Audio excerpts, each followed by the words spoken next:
A frase que nós temos começado todas as nossas mensagens nesta série é essa, do pastor norte-americano Bill Hybels: a igreja local é a esperança do mundo. E como nós temos conversado, nós temos sido lembrados por Deus, essa igreja que é a esperança do mundo, ela não é a igreja que é grande, não é a igreja que é rica, ou não é a igreja que é bem localizada, não é a igreja que é da denominação A, B ou C, não. É a igreja dos discípulos e das discípulas de Jesus, a igreja local. As diferentes igrejas locais que nós temos aqui nessa cidade. As igrejas mais barulhentas, as igrejas mais formais, as igrejas de parede preta, as igrejas com uma música mais tradicional, com coral, qualquer igreja de discípulos e discípulas de Jesus que se submetem à mensagem do Evangelho, igrejas locais, são a esperança do mundo, são a esperança de Curitiba. Quando nós entendemos isso, irmãos e irmãs, nós, de fato, olhamos para a igreja e enxergamos o potencial que ela tem, o potencial subversivo, transformador que a igreja de Jesus Cristo tem. Agora, como que isso pode acontecer na prática? A gente vem conversando, a gente vem pensando ao longo dessa série de mensagens. Será que é a partir de impactos evangelísticos nas praças, pura e simplesmente? Será que é nós usando camisetas com dizeres que falem do amor de Jesus? Será que é assim que nós vamos ser a esperança do mundo ou a esperança especificamente da cidade de Curitiba? Eu quero chamar aqui mais uma vez o sociólogo Robert Bellah, e eu quero destacar na fala dele aqui algo que é importante para nós seguirmos refletindo à luz do que temos conversado. Robert Bellah, um estudioso do nosso tempo, do nosso comportamento, diz: estamos nos encaminhando para uma validação ainda maior da sacralização do indivíduo. Mas nossa capacidade de imaginar uma estrutura social que mantenha as pessoas unidas está desaparecendo. A nossa capacidade de imaginar uma estrutura social que nos mantenha unidos está desaparecendo. Nós até frequentamos uma comunidade cristã, nós até andamos em grupos, mas individualmente em grupos. Porque essa é a cultura do nosso tempo. Agora, olha o que ele diz como solução, como resposta a esse comportamento individualista. Para que a diferença seja real, para que haja um comportamento, uma resposta diferente, teria de haver uma reapropriação do conceito de vocação ou chamado. Um retorno à noção de trabalho sob uma nova ótica que o veja como contribuição para o bem comum e não meramente como um meio de progresso individual.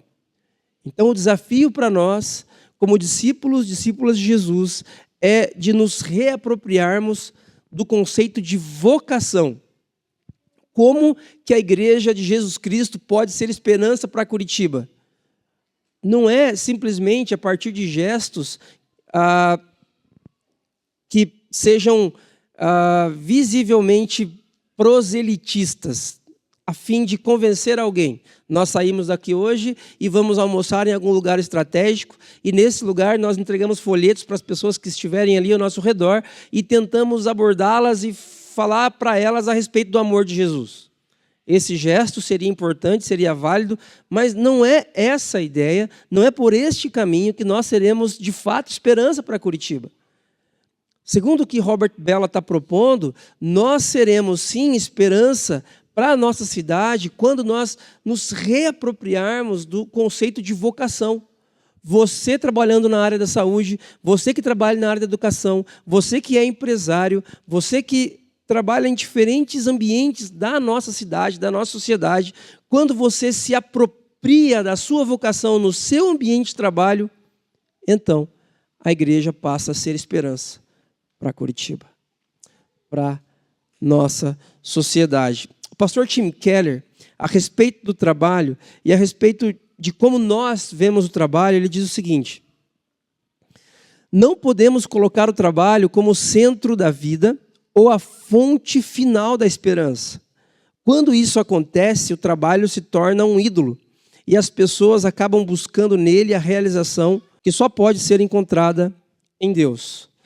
Nós temos um hábito como seres humanos afetados pelo pecado, nós sempre estamos vivendo os extremos. Então, se por um lado você entende que para falar de Jesus, para falar dos valores do reino, eu preciso agir como um crente, eu preciso falar como um crente, eu preciso me vestir como um crente, e a gente fica num extremo aqui da conversa. O outro extremo é também nós olharmos para o trabalho, para onde estamos inseridos, e olhar como ele sendo o centro da vida, o centro da sua vida, ou a fonte final de esperança, aquilo que vai dar satisfação, ou aquilo que vai dar sentido para a sua história. Então, se você é um profissional bem-sucedido, se você consegue angariar bons recursos a partir da sua profissão, então você tem sentido para a sua vida.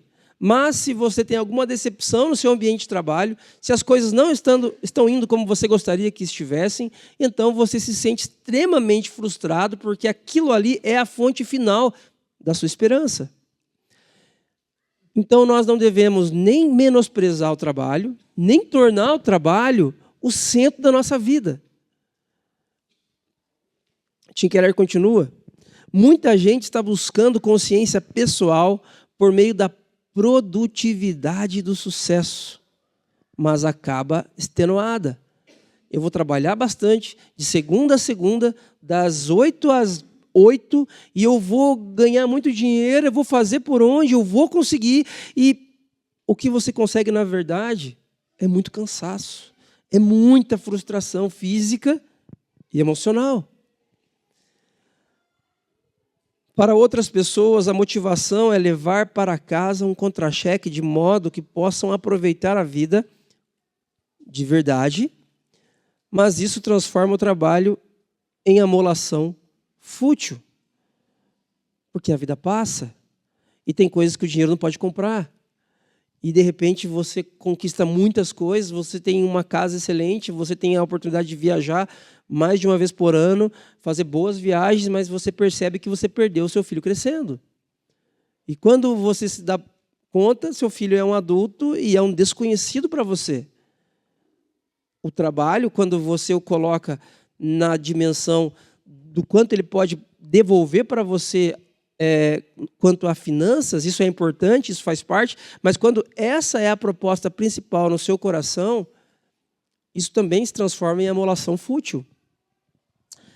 Como, irmãos e irmãs, podemos, enquanto igreja local, olhar para o trabalho da mesma forma como Deus olha? Como podemos, como discípulos e discípulas de Jesus, nesta manhã, olhar para o nosso trabalho e pense no seu trabalho agora. Pense no seu trabalho com as características que ele tem. Como que você pode olhar para o seu trabalho da mesma forma como Deus olha? Sem idolatrar o seu trabalho, sem colocar o seu trabalho no centro da sua vida, porque não é o seu trabalho que dignifica você, não é o seu trabalho que dá a você a sua identidade. Quem dá a identidade a você é o seu Pai, é o seu Criador, Deus. Mas também entendendo o propósito bom do trabalho. Entendendo, sim, que você tem uma missão quando você está inserido neste ambiente de produzir, de trabalhar com excelência, com integridade, com honestidade, com os valores do reino de Deus e mais. Compartilhar os valores do reino de Deus intencionalmente com as pessoas que se conectam a você naquele ambiente. Como podemos, enquanto igreja local, enquanto discípulos de Jesus, olhar para o trabalho da mesma forma como Deus olha? Sobre isso que eu gostaria de conversar com vocês nessa manhã, a partir deste tema, para trabalhar para a glória de Deus.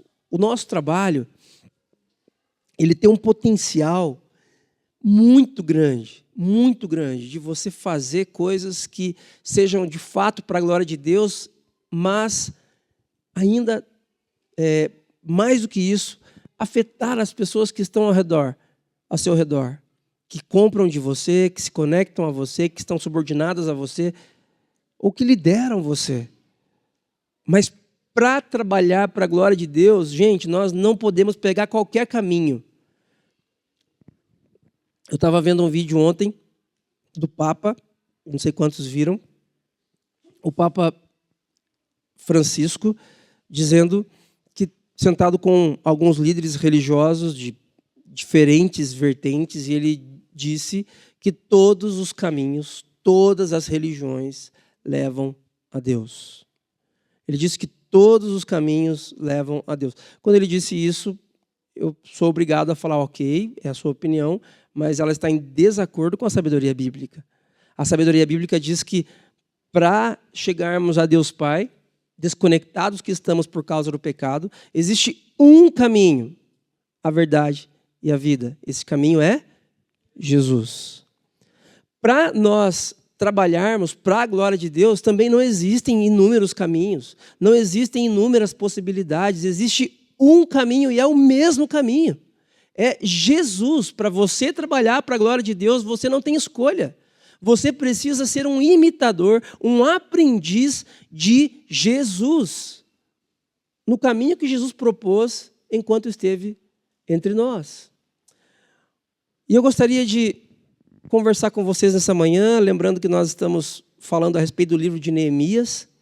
Eu gostaria de lembrar vocês do contexto de Neemias novamente, para a gente entrar aqui e se conectar na história, para a gente aprender um pouquinho, para que Deus fale com a gente nessa manhã. Então, olhando para o contexto de Neemias, gente, Antigo Testamento, o livro de Neemias, como eu tenho lembrado vocês aqui, brincado, né? Não é um livro que você acorda de manhã e você vai falar assim, puxa, hoje eu vou dar uma folhadinha em Neemias aqui para começar o dia bem. Dificilmente você vai fazer isso.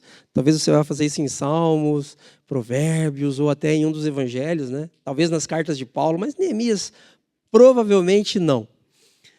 Mas o livro de Neemias conta uma história muito legal e vale a pena você folhear, vale a pena você verificar. E o livro de Neemias, gente, a história que é contada neste livro fala de um momento que é 140 anos depois de Jerusalém ter sido atacada e destruída pelos babilônios sob o governo de Nabucodonosor. Então, existe um momento na história onde o maior império que existe naquele contexto é o Império Babilônico.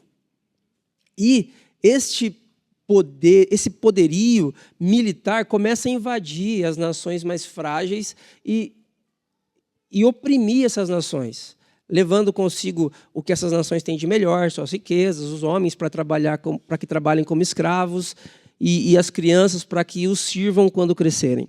Então, a Babilônia invade Jerusalém e leva o povo de Deus cativo até a Babilônia. O templo de Salomão, quando essa invasão babilônica acontece, o templo de Salomão foi queimado, destruído, os muros e os portões foram destruídos, não há proteção alguma. O templo significava o centro da religião, onde eles desenvolviam a espiritualidade deles. Os muros significavam a proteção de Jerusalém, não há mais templo, não há mais muros, a cidade está completamente destruída.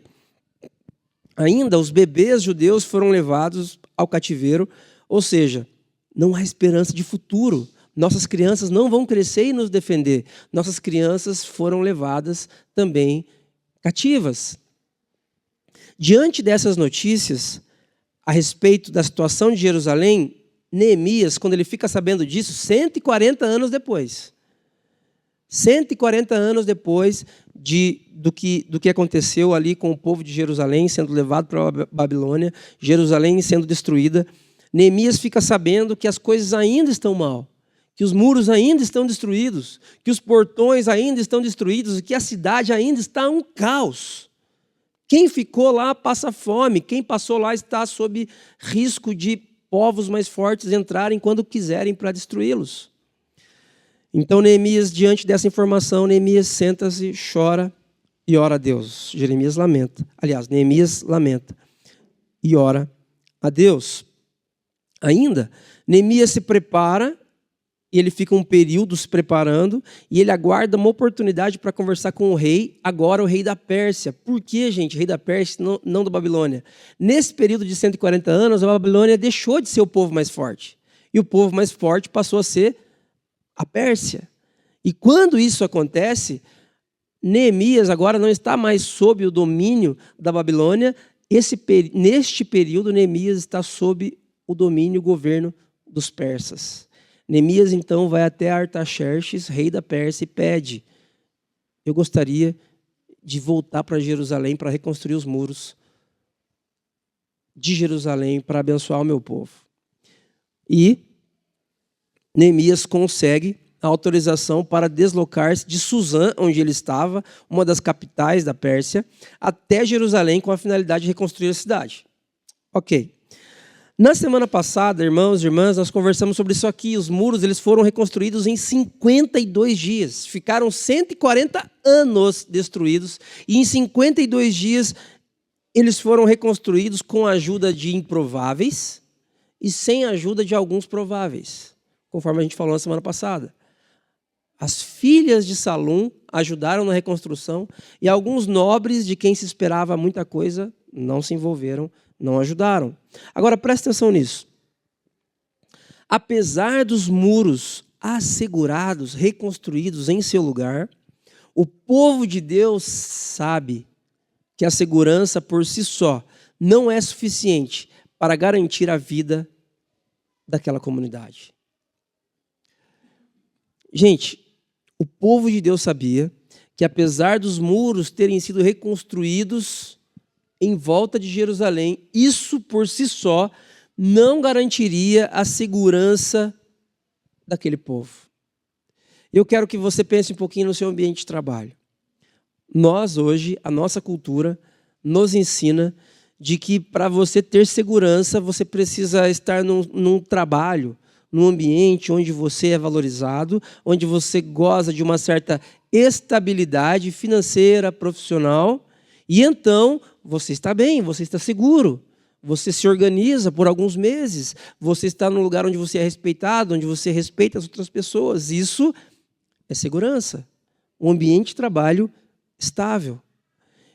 Eu quero dizer para você que sim, esse ambiente ele é desejável, mas nós como discípulos e discípulas de Jesus, como povo de Deus, assim como o povo de Deus aqui neste contexto, temos que entender que não é isso que gera segurança para nós.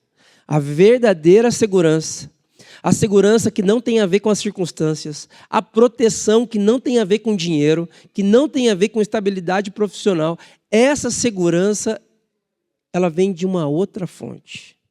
O povo de Deus sabia disso. Apesar dos muros terem sido com muito sucesso reconstruídos em 52 dias, eles sabiam que não era isso que lhes daria de fato segurança. Coloca uma coisa na sua cabeça. Não é o seu dinheiro no final ou no começo do mês que dá segurança para você. Por mais que pareça ser. Não é a casa que você tem, que é quitada já, que é um imóvel abençoado que Deus deu para você, que é sinal de segurança na sua vida. Não é o fato de você ter uma boa economia, uma poupança assim bacana que você conseguiu desenvolver e colocar lá no banco e que você entende como aquilo sendo, no dia que tudo der errado, eu tenho isso aqui. Diante dos olhos do Senhor, não é isso que deve nos dar segurança. Não é isso que nos protege. O que nos protege? O que nós podemos desenvolver como trabalho para a glória de Deus?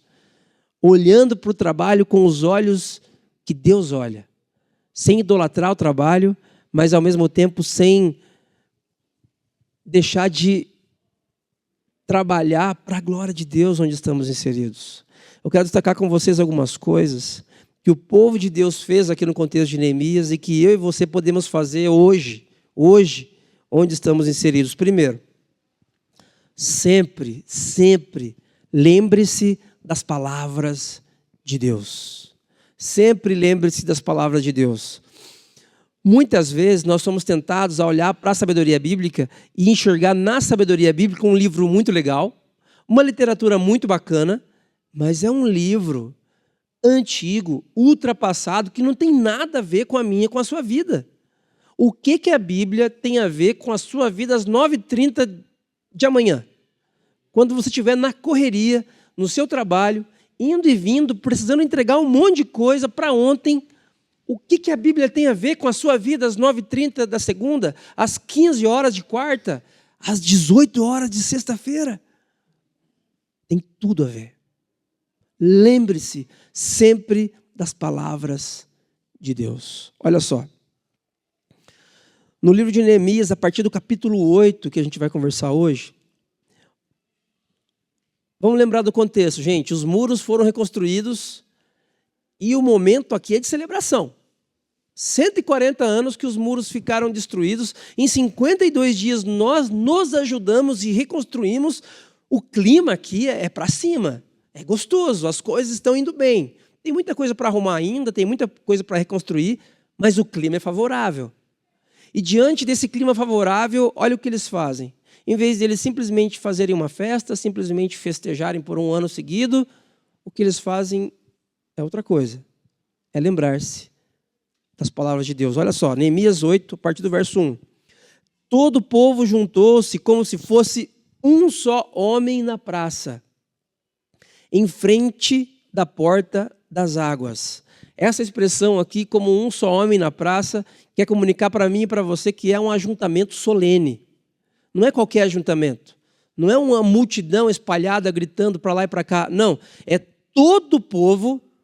Os estudiosos dizem que é algo em torno de 30 a 50 mil pessoas, que era o povo de Israel naquele contexto. 30 a 50 mil pessoas se ajuntaram como se fossem um só homem. Trata-se de um ajuntamento solene.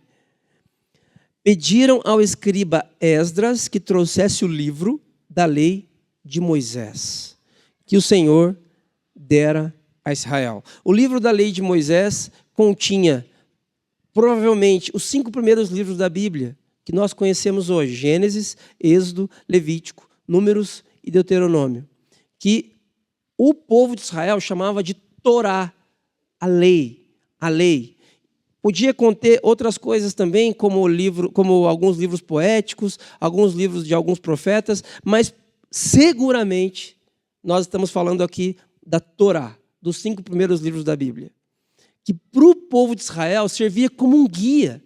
Nós não sabemos como viver como povo de Deus, nós não sabemos como tratar o próximo, nós não sabemos como fazer negócios, nós não sabemos como prestar contas daquilo que a gente faz. Então Deus lhes dá a lei como sendo um guia, um prumo de vida para eles. Nesse contexto aqui, pós-reconstrução dos muros, as coisas estão bem. O povo de Deus nos ensina. Nós precisamos nos lembrar das palavras de Deus. E eles pedem para que o escriba Esdras trouxesse o livro da lei, os 5 primeiros livros da nossa Bíblia, que o Senhor havia dado a Israel. O texto continua.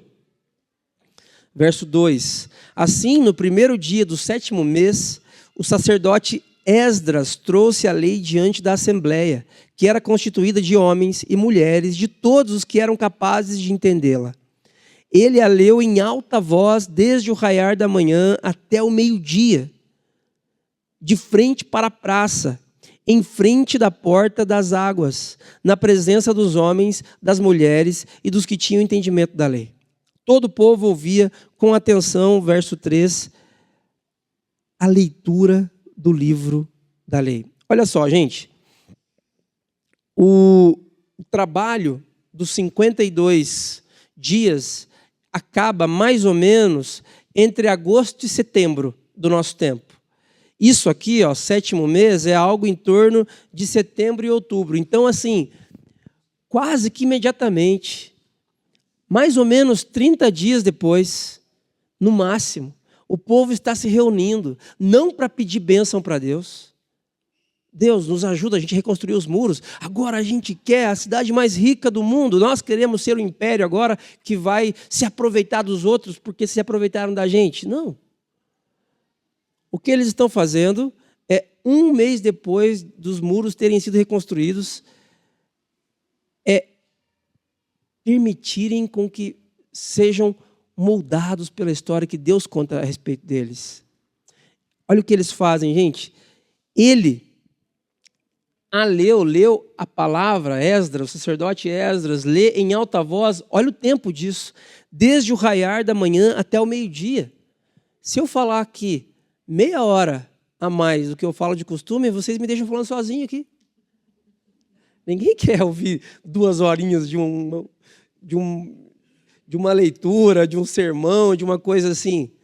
Olha a sede, olha a fome desse pessoal, o que está acontecendo ali é absurdo, é extraordinário. Eles ouvem a leitura em alta voz desde o raiar da manhã até o meio-dia. Eles estão tendo um profundo alinhamento à luz não da cultura, não de Nabucodonosor, não de Artaxerxes, eles estão tendo um alinhamento à luz da palavra de Deus.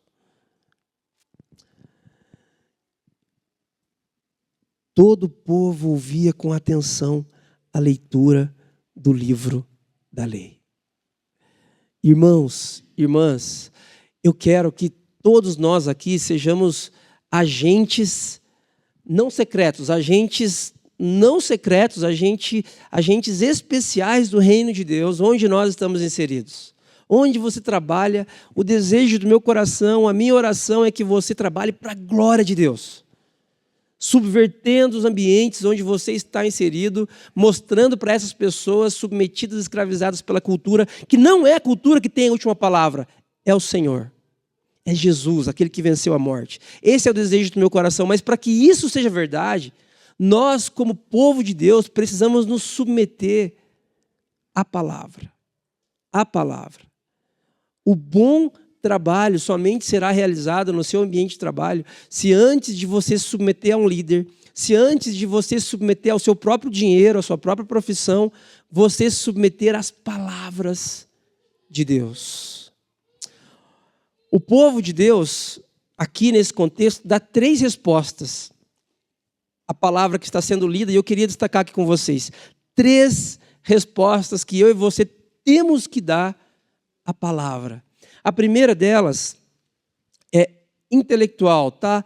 No verso 8 do capítulo 8. No verso 8, olha o que o texto diz: leram o livro da lei de Deus, interpretando e explicando, a fim de que o povo entendesse o que estava sendo lido. Todas essas pessoas que estavam ali estavam ouvindo a leitura, somente a leitura. Mas de tempos em tempos, os levitas, você pode conferir isso na sua casa, dos versos 1 a 7. Os levitas, eles se dividiam em grupos e iam se espalhando para explicar aquilo que estava sendo lido, para que as pessoas entendessem. Perceba, existe uma resposta que essas pessoas estão dando, existe uma resposta que eu e você temos de dar, que é intelectual, que é você entender o que eu estou falando aqui, que é você entender o que você está lendo lá na sua casa, na sua leitura da palavra diária, e responder de forma intelectual, com o seu desenvolvimento cognitivo, a respeito daquilo que está sendo dito a você a partir deste livro, a partir da palavra de Deus. Mas não apenas a resposta intelectual, o povo também responde de forma emocional, de forma emotiva até. No verso 9, este dia é consagrado ao Senhor, o nosso Deus, nada de tristeza e choro. Esdras está lendo dessa forma. Aí o narrador, aqui que está contando a história para a gente, comenta: pois todo o povo estava chorando enquanto ouvia as palavras da lei. O povo estava emocionado, as pessoas estavam chorando enquanto ouviam as palavras ali sendo lidas. Irmãos, irmãs, responder intelectualmente é extremamente importante, mas nós também precisamos responder a palavra de forma emocional, de forma a tocar as nossas emoções. A gente apresenta aqui todos os domingos aquele diagrama, né? A respeito da criação, da queda, do que Deus está fazendo na história. Você precisa intelectualmente entender isso, para que você consiga aplicar isso na sua vida. Porém, mais do que isso, você precisa também entender a palavra nas suas emoções. E além disso, o povo de Deus responde de forma volitiva. Ele age a partir daquilo que ele ouve. No verso 14, o texto conta que eles estão lendo ali para o povo de Deus a lei, e eles descobrem no livro da lei que o Senhor tinha ordenado, por meio de Moisés, que os israelitas deveriam morar em cabanas durante a festa do 7º mês. Eles estão na festa do 7º mês, a festa dos tabernáculos. E durante esta festa eles deveriam morar em tendas, e o povo descobriu isso ali. E eles não estavam morando em tendas, eles estavam morando nas casas ali, algumas em ruínas ainda, algumas já um pouquinho mais reformadas, um pouquinho mais estruturadas, e eles percebem, lendo a lei, que Deus lhes deu esse mandamento, essa ordem, de durante a festa dos tabernáculos, durante a festa do 7º mês, de que eles morassem em tendas, em cabanas. Então, o que eles fazem? Por isso, anunciaram em todas as suas cidades em Jerusalém: saiam às montanhas e tragam ramos de oliveiras cultivadas, de oliveiras silvestres, de murtas, de palmeiras e de árvores frondosas, para fazerem cabanas, conforme está escrito. Não estou dizendo para você morar em cabanas no 7º mês do ano, ok? Está tudo bem, pode ficar lá na sua casa, está tudo em ordem. O ponto aqui existe uma resposta. Existe uma resposta que está sendo dada pelo povo de Deus à luz desse livro da lei que está sendo lida. Existe uma resposta intelectual, ok, entendi. O Criador é Deus, ok, entendi. O que traz o caos no nosso mundo não é o governo A, não é o governo B, não é o governo C, é o pecado. É a desconexão do ser humano para com Deus que trouxe o caos. Você precisa ter essa resposta intelectual, você precisa também ter essa resposta emocional. Quando você ouvir de que Jesus entrou na história, de que Ele morreu por você, de que Ele padeceu pregado numa cruz, sendo esmagado pelo seu pecado, isso tem que atingir as suas emoções. Isso não é um discurso, isso não é uma lenda. É o amor da nossa vida que foi entregue, que foi morto, que se entregou por amor a nós. Isso precisa atingir as nossas emoções, porém, nós também precisamos responder de forma volitiva, ou seja, nós precisamos reagir.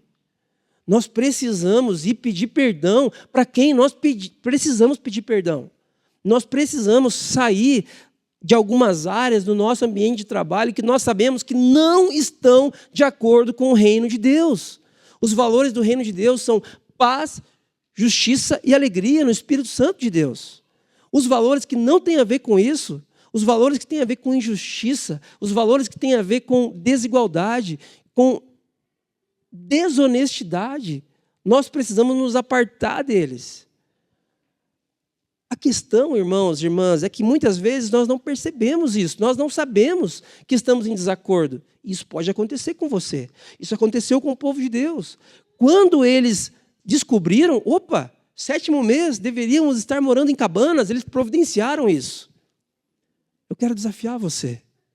Quando a palavra de Deus ir na sua direção e ela desafiar você com algo que você tem vivido, que está em desacordo, faça como o povo de Deus aqui.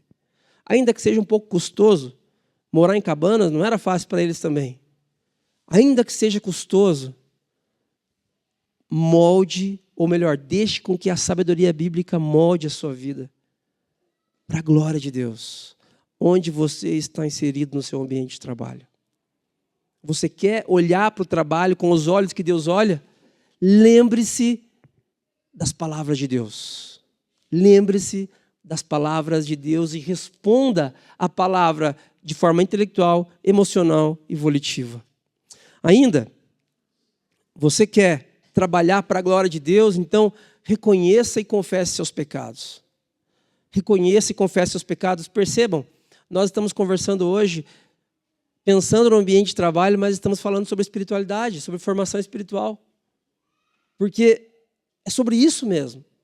É impossível eu, no ambiente de trabalho, entregar algo que eu não tenho. É impossível eu, no ambiente de trabalho, querer conversar com o meu chefe ou com o meu subordinado e falar para ele sobre um amor que eu nem conheço. Lembre-se das palavras de Deus, reconheça e confesse os seus pecados. Olha o que o texto diz para a gente a partir do capítulo 9, verso 1. No 24º dia do mês, os israelitas se reuniram, jejuaram, vestiram-se com pano de saco e puseram terra sobre a cabeça.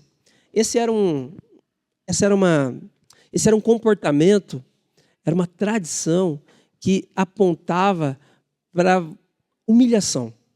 Humilhação. Você está se humilhando. Olha só, você está jejuando, você se veste com um pano de saco e, como se não bastasse a humilhação de estar vestido com um pano de saco, você ainda pega a terra e joga sobre a cabeça. Essa é uma imagem da humilhação. Por quê? Olha o que está acontecendo. Os que eram da ascendência israelita tinham se separado de todos os estrangeiros. Levantaram-se nos seus lugares, confessaram os seus pecados e as iniquidades dos seus antepassados. Ficaram em pé onde estavam e leram o livro da lei do Senhor, o seu Deus, durante 3 horas naquele dia. Olha só. E passaram outras 3 horas em confissão e prostrados em adoração ao Senhor, o seu Deus.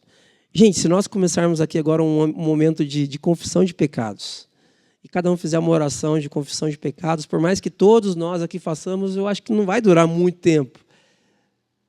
Porque nós vamos perdendo ao longo da nossa história essa consciência do quanto somos falhos, do quanto somos pecadores. 3 horas em confissão e prostrados em adoração ao Senhor, o seu Deus. E olha só. Bendito seja o teu nome glorioso. O dirigente ali daquela reunião diz: a tua grandeza está acima de toda expressão de louvor. Só tu és o Senhor. Agora presta atenção nisso. Fizeste os céus, até os mais altos céus, e todo o seu exército, a terra e tudo que nela existe, os mares e tudo que neles há. E aí tem uma infinidade aqui de coisas que essa oração vem trazendo, mas o que eu queria destacar com vocês, o que essa oração está lembrando o próprio povo e conversando com Deus. Em oração, eles estão confessando os seus pecados e eles estão se lembrando de que quem é o Criador? Deus é o Criador. Fizeste os céus até os mais altos céus, e eles estão sendo lembrados a respeito da grande história. Eu queria desafiar você aqui nessa manhã a pensar a respeito dos seus pecados, a pensar a respeito das suas falhas no seu ambiente de trabalho, coisas que você pode melhorar. Só que você não vai conseguir olhar para essas falhas e entendê-las de fato como falhas se você não tiver uma história maior como perspectiva. Porque quem disse que eu não posso ser duro com uma pessoa que trabalha comigo, de vez em quando até mal educado? Quem disse que eu não posso ser? Afinal de contas, é um mundo tão difícil. Se você for muito mole, as pessoas deitam em você. Então você às vezes precisa ser duro, precisa até ser mal educado, porque faz parte do mundo onde eu vivo, no meu ambiente de trabalho. Essa fala minha aqui, ela está dentro de uma narrativa maior, que é a narrativa cultural, que diz que você pode o que você quiser fazer, onde você estiver inserido, desde que você entenda que você está certo e arque com as consequências depois. Mas essa história aqui, gente, é a história que Deus conta a nosso respeito. E é diante dessa história que eu e você temos que nos submeter. O que o povo de Deus está fazendo ali é lembrar os seus próprios corações e almas de que Deus é o Criador de todas as coisas. E porque Deus é o Criador de todas as coisas, eles se submetem a este Deus. E eles confessam seus pecados, dizendo: Deus, perdoa-nos. Você pode conferir na sua casa depois. O nível das confissões são muito detalhadas. Eles estão falando de assuntos muito específicos. Por quê? Porque eles entendem que diante da história que Deus conta a respeito deles, eles precisam reconhecer que eles não têm vivido tanto assim para a glória de Deus.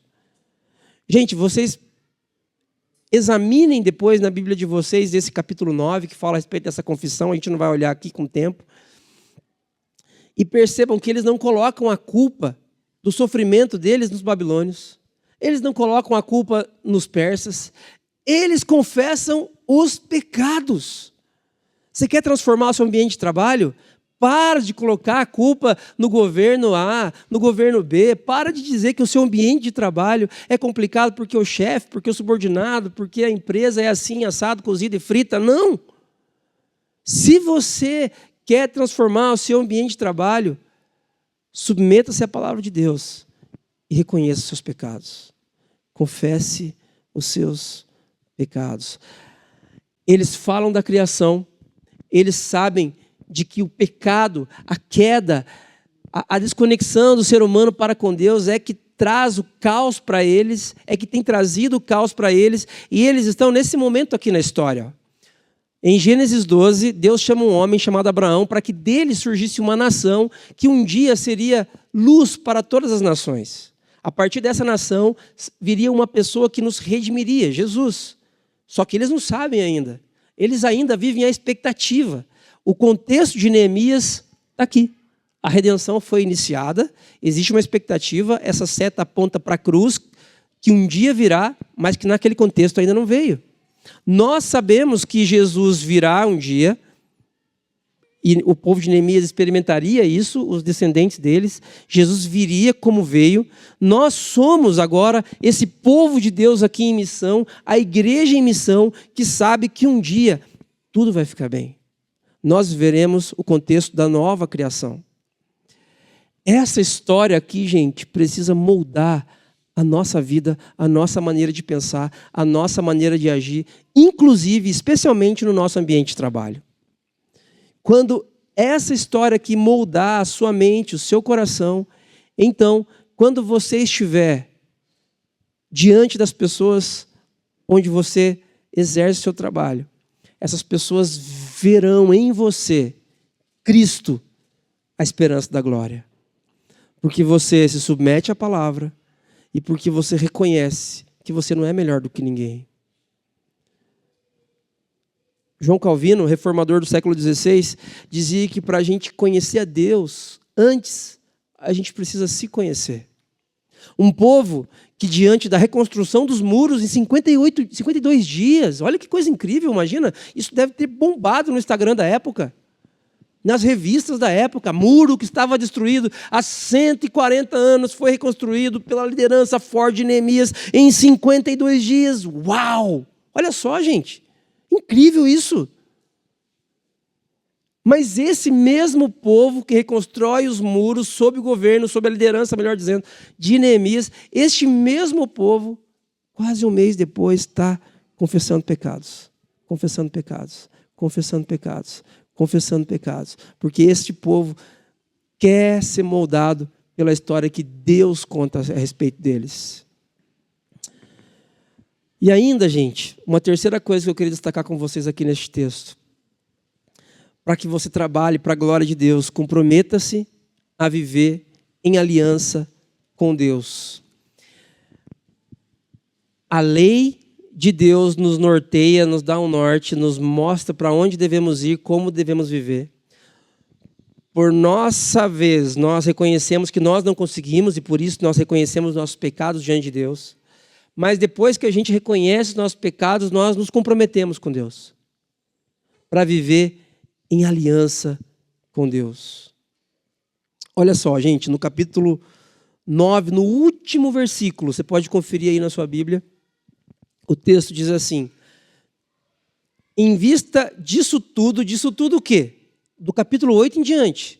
Capítulo 8, o povo lê a lei.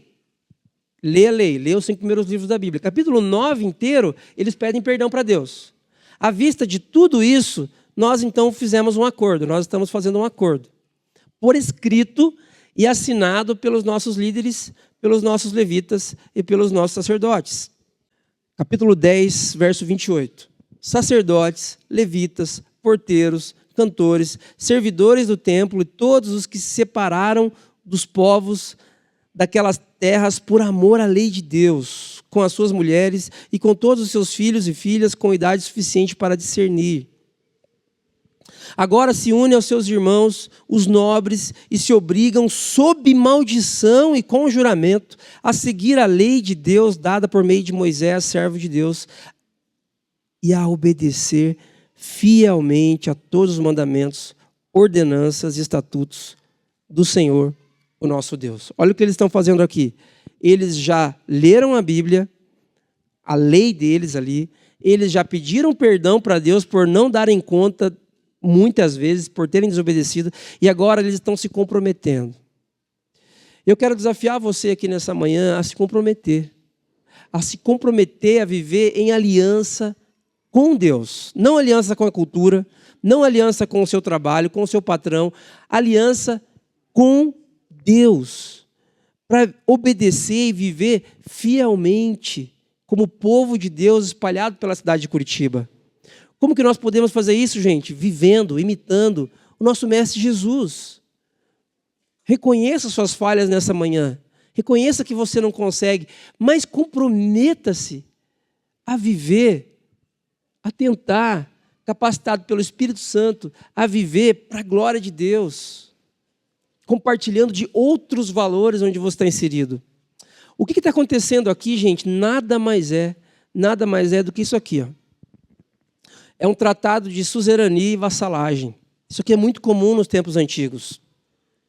Um povo que era escravizado, ele se submetia ao senhorio de um rei, de um imperador, e existia um tratado. E nesse tratado tinha 3 atos, exatamente o que acontece aqui nesse texto. 3 atos. Primeiro, lê-se o acordo, nós lemos o contrato, depois o povo reconhece que não consegue, reconhece que está falhando, reconhece que tem dificuldades para cumprir esse contrato, e depois ele promete obediência. Esse é um tratado protocolar de suzerania e vassalagem. O que o povo de Deus está fazendo aqui é assumindo de que eles são servos e que Deus é Deus. De que eles são aqueles que cumprem a vontade daquele que criou todas as coisas. E nós aqui nessa manhã estamos diante de um questionamento que vem da vida e que nos atinge aqui nessa manhã, que é: quem manda em nossas vidas? Quem que conduz a sua história? Quem que diz a última palavra lá no seu ambiente de trabalho quando o bicho pega? Quando as coisas fogem um pouquinho do controle, você se sente ameaçado, você se sente colocado na parede, de quem é a última palavra? Como você age, e como você age revela quem é o seu Senhor. Revela quem é o suzerano, e se você de fato se dispõe a ser desse suzerano um vassalo. É uma linguagem forte, mas é isso que está aqui na mente do narrador que está contando essa história para a gente. E no frigir dos ovos, irmãos e irmãs, é isso que nós somos. No Novo Testamento, Paulo nos chama de servos, né? Servos do Deus Altíssimo. Aí você vai olhar lá no grego, é doulos. A palavra doulos significa escravo. Escravo. Ou nós somos escravos de Deus, e escravo, a maior característica de um escravo é ele não ter vontade.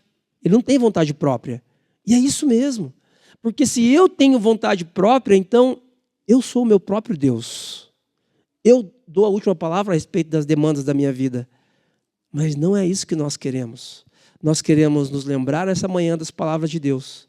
Nós queremos nessa manhã reconhecer os nossos pecados, as nossas falhas. E nós queremos prometer a Deus, se Ele nos ajudar, se o Espírito Santo nos capacitar, se Ele nos empoderar com a vida do reino, Deus, nós prometemos obediência.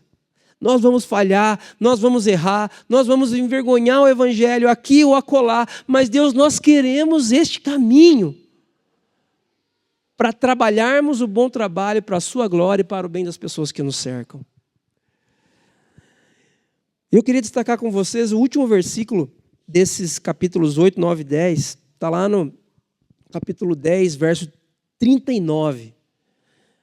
A oração, ela se encerra, é uma oração de comprometimento de obediência, prometendo obediência a Deus. E o último versículo, o povo diz algo, gente, que é fantástico. Como podemos trabalhar para a glória de Deus? Como podemos olhar para o nosso trabalho com os olhos que Deus olha? Olha o que o povo de Deus diz. Após ter prometido obediência, eles dizem: não negligenciaremos o templo do nosso Deus. Por que eles estão dizendo templo? Porque naquele contexto, gente, o templo é o centro da religião judaica. Mais do que isso, o templo é a própria missão de Deus naquele contexto. Então, como que você se envolve com a missão? Se você vive nos tempos de Neemias, você cuida do templo e convida pessoas para que venham ao templo. Ok? Você quer participar do que Deus está fazendo e você é um contemporâneo desse povo aqui. Então, o que você faz? Você se engaja. Se você olhar aí no capítulo 10 de Neemias, antes desse versículo, você vai perceber que o povo está prometendo o quê? Trazer os dízimos para o templo. O povo está se comprometendo a sustentar o templo, porque o templo é o centro da religião e é onde a missão de Deus acontece, naquele contexto. Só que hoje, depois que Jesus veio, depois que Jesus ressuscitou, o templo não é mais o centro da nossa religião. O templo não é mais onde a missão de Deus acontece. Fazendo uma paráfrase, é como se nós lêssemos assim, hoje, nesta manhã, esse texto: não negligenciaremos a missão do nosso Deus. O nosso Deus, gente, ele está em missão. Existe um termo teológico em latim que é missio Dei. A missão não é minha, não é sua. A missão é de Deus. A missão de reconectar consigo todas as coisas. Por sua bondade, por sua misericórdia, Ele nos convida a participar disso. E nós participamos disso com alegria. É um privilégio. Porém, a missão é de Deus. Ele está fazendo. Assim como nos tempos de Neemias, hoje, ele está reconstruindo os muros, abençoando os ambientes onde nós estamos inseridos, porque a igreja local é a esperança do mundo. Agora eu quero desafiar você a pensar no seu trabalho, a pensar em como você desenvolve as suas funções profissionais e a você conectar com esse versículo aqui. Deus, eu não negligenciarei a sua missão. Deus, eu não deixarei de me engajar naquilo que o Senhor está fazendo na história. Deus, eu quero ser moldado pela sua história, eu confesso os meus pecados e eu prometo que com as minhas forças, com o meu desenvolvimento cognitivo, com as minhas emoções, com a minha intelectualidade, com tudo que sou, eu não negligenciarei a sua missão. Pense nisso nessa manhã. Pense nisso nessa manhã. Quantas pessoas nós vamos impactar essa semana? Estrategicamente, mas com intencionalidade. Quantas pessoas você vai impactar essa semana com o amor de Jesus que está sendo derramado sobre você?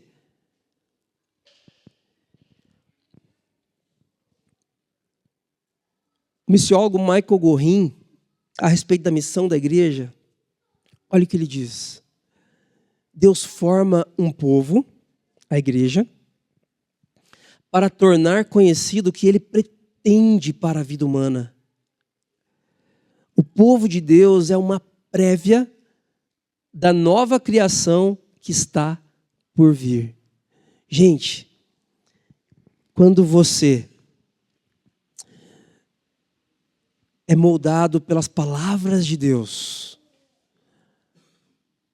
você se vê em alguns ambientes assim, um tanto quanto com uma certa dificuldade até para explicar.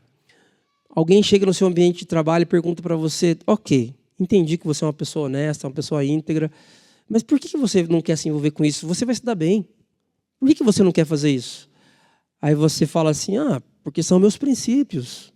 E eu prefiro agir com ética, com integridade. E eu não quero me aliar a isso aqui. Ok, mas de onde você tira esses princípios? E se essas perguntas forem sendo repetidas, você vai ter que dizer que, em última instância, você não faz aquele tipo de coisa, porque quem molda a sua vida são as palavras de Deus. Você precisa se lembrar das palavras de Deus. Você precisa se lembrar da história de Deus a seu respeito. E quando você se lembra, você reconhece suas falhas, você pede perdão para Deus, e como discípula de Jesus, capacitado pelo Espírito Santo, pela vida do reino, você se compromete a ser isso aqui. Deus, eu me comprometo a me envolver com essa comunidade cristã que o Senhor tem me presenteado. Eu me comprometo, Deus, a servir outras pessoas. Eu me comprometo a ajudar os meus vizinhos, mas à luz do nosso campo de trabalho, especificamente profissional. Eu me comprometo, Deus, a ser luz, a ser, juntamente com meus irmãos, uma prévia da nova criação que está por vir. Eu me comprometo, Deus, a tornar conhecido aquilo que o Senhor pretende para a raça, para a vida humana. Mas para isso, irmãos e irmãs, eu quero convidar vocês para que não negligenciemos a missão do nosso Deus. Não negligencie a missão do nosso Deus no seu ambiente de trabalho. Tá, Carlos, mas eu trabalho, e onde eu trabalho, assim, o mundo não é muito gospel lá. As coisas lá são complicadas, os valores são diferentes. E, gente, eu não sou inocente, ingênuo de achar que é diferente. E eu sei que Deus colocou você lá com algum propósito. Para que você seja luz, para que você seja, apesar de ser pecador, apesar de ser uma pessoa falha, para que você seja aquele que torna conhecido naquele ambiente o que Deus pretende para a vida humana. O que a gente pode levar para casa, à luz do que a gente conversou hoje, para que você possa trabalhar para a glória de Deus onde você está inserido. Eu quero falar sobre 3 coisas com vocês aqui. A primeira delas, a verdadeira história sobre quem você é e sobre sua missão no trabalho é contada por Deus e não pela cultura. Gente, presta atenção nisso. A verdadeira história sobre quem você é e sobre a sua missão no seu ambiente de trabalho não é contada por nossa cultura. A nossa cultura vai dizer que a sua missão lá é angariar o máximo de sucesso, de êxito, de benefícios para a sua empresa, para onde você está inserido. E isso é importante. A nossa cultura vai dizer que você está lá para ganhar dinheiro, para ter sucesso. Isso também é importante. Mas a sabedoria bíblica vai dizer que você está lá para ser uma prévia do reino que há de vir. Você está lá para, com os valores do reino, contar para as pessoas como a humanidade deveria se comportar se não fosse o pecado. Apesar de você ser uma pessoa falha, apesar de você ser pecador, lembre-se, a verdadeira história sobre você, sobre sua missão no ambiente de trabalho, é contada pela palavra de Deus. Lembre-se das palavras de Deus. E a segunda coisa, gente, eu queria fazer algo diferente aqui nessa manhã. Confesse seus pecados no ambiente de trabalho através da seguinte oração. Eu quero convidar você a ficar em pé. E essa vai ser a nossa oração de encerramento do nosso tempo. Eu quero convidar você a confessar neste momento o nosso pecado comunitário de não sermos quem Deus nos criou para ser, onde estamos inseridos e onde deveríamos atuar em missão. Quero convidar você a ler comigo e nós vamos ler essa oração em uma só voz. Vamos lá?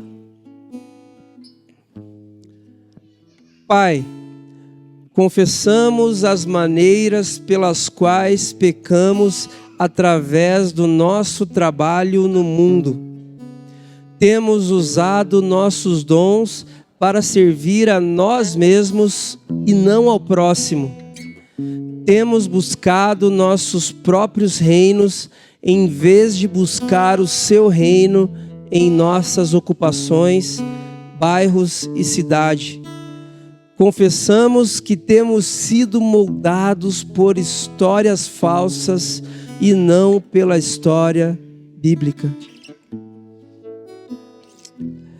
Diante disso, comprometa-se a viver em aliança com Deus, afirmando com convicção que não negligenciaremos a sua missão.